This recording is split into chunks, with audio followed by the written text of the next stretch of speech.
یہ بیرون ملک ایک بار میں کام کرتے تھے جہاں پر آپ سب کو پتا کیا چلتا ہے. وہاں پر ایک امریکن بڈھے کی جو کہ ملینئر تھا اس کی ان پر نظر پڑی اور اسے یہ پسند آ گیا اینڈ انہوں نے ان کو بلایا. یہ امریکہ شفٹ ہوئے and they became family. The Buddha died eventually and he became rich overnight.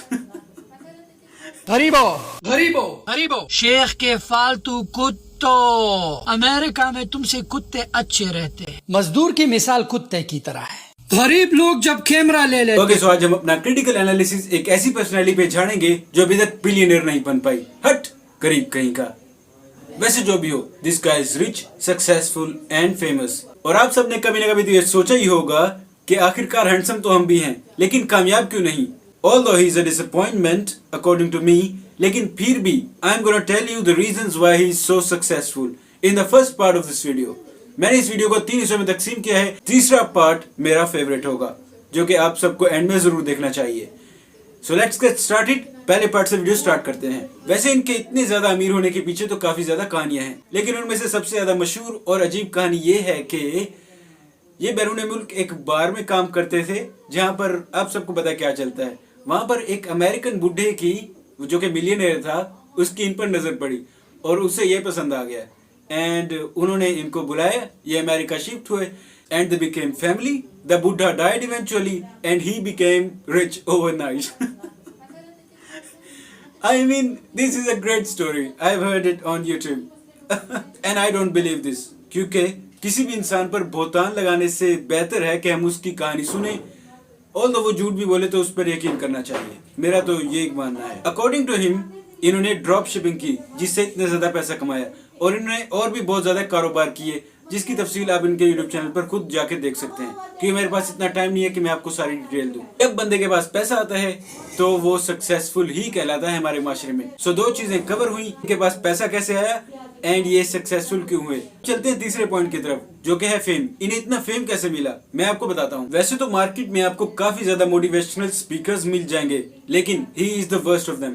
شاہد انور نے کیا یہ کہ انہوں نے اچھی شہرت اور بری شہرت کا فرق کیے بغیر توپوں کا رخ عوام کی طرف ہی موڑ دیا. انہوں نے غریب عوام پر تنقید کرنا شروع کر دی اور غریب عوام پہلے ہی اتنے احساس کمتری کا شکار تھے کہ انہیں لگا کہ اس کی باتیں ٹھیک ہیں and we deserve that and that is totally wrong according to me. کافی زیادہ عوام نے اس پر تنقید بھی کی لیکن انہیں تو اچھے یا بری شہرت کا کوئی پرواہ نہیں تھی. so it was a win-win situation for this guy. اور آخر کار جب اسے زیادہ اٹینشن ملنے لگی اور بڑی پرسنالٹیز بھی اس کے خلاف بات کرنے لگی تو اس کو مزید گندی شہرت ملنے لگی اور یہ اسی میں خوش رہا کیونکہ اس نے اچھی شہرت اور بری شہرت میں فرق کو مٹا دیا تھا. لیکن ایز اے ہیومن بینگ ہمیں پتا ہوتا ہے کہ ہماری اچھی عزت ہو رہی ہے یا بری. یہ انسان کی نیچرل انسٹنکٹ ہوتی ہے کہ اسے پتا ہوتا ہے کہ یہ میری عزت ہو رہی ہے یا بےعزتی. لیکن اس انسان کو کیوں نہیں پتا چلا؟ اس کا جواب میں آپ کو دوں گا اس ویڈیو کے پارٹ 2 میں جو کہ ابھی شروع کرتے ہیں. اس پارٹ میں میں اس غریب انسان کو ایز اے پرسن اینالائز کروں گا. سو ہوا یوں کہ شاہد انور صاحب ایک بے غیرت ایک غریب گھر میں پیدا ہوئے اور ان کی بچپن سے ہی حسرت تھی کہ میں ایک امیر آدمی بنوں، ایک بڑا آدمی بنوں. لیکن ان کی مجبوری یہ تھی کہ یہ ایک کے گھر پیدا ہو گئے تھے جو کہ ان کے والد صاحب تھے کیونکہ وہ بھی غریب انسان اور مزدور انسان تھے. مزدور کی مثال کتے کی طرح. سو سیڈ. جب وہ بڑے ہوئے 20+ ہوئے تو انہوں نے یہ فیصلہ کیا کہ اب مجھے بیرون ملک جانا چاہیے اور بیرون ملک جا کر انہوں نے ایک غلام کی طرح عربیوں کے تلوے چاٹنا شروع کر دیے. شیخ کے فالتو کتو. اور وہاں سے کچھ پیسہ بنانا شروع کر دیا جس سے ان کی جرنی کا آغاز ہوا اور آگے وہ امیر کیسے ہوئے یہ سب آپ پارٹ 1 میں جان چکے ہیں. In my opinion, as a person he thinks کہ میں جو بھی کر رہا ہوں وہ بالکل ٹھیک ہے چاہے غریبوں کو گالیاں دینا بھی ہو. انہیں لگتا ہے کہ وہ غریبوں کو گالیاں دے کر ان پر احسان کر رہے ہیں اور انہیں موٹیویٹ کر رہے ہیں لیکن اصلیت یہ ہے کہ انہیں وہ اور ڈی موٹیویٹ کر رہے ہوتے ہیں کیونکہ غریب تو پہلے ہی بیچارہ غریبی سے تنگ ہے اوپر سے ان کی گالیاں سنے اور غریب بھی یہ سوچتا ہے کہ میں یہ ڈیزرو کرتا ہوں جو کہ بالکل غلط بات ہے. بٹ یہ بات ایک جدی جتنا دماغ رکھنے والے انسان کو کون سمجھا سکتا ہے. اینی ویز ویڈیو کا پارٹ 2 ختم ہوتا ہے. اب آتے ہیں تیسرے اور میرے فیوریٹ پارٹ کی طرف جس میں نے اس کے تمام اعتراضات کا علمی رد کیا ہے. آپ کو یہ پارٹ ضرور دیکھنا چاہیے. ویسے اس کے تمام اعتراضات کا بدلہ برادرز نے کافی اچھے طریقے سے جواب دیا ہے لیکن اب میری باری ہے.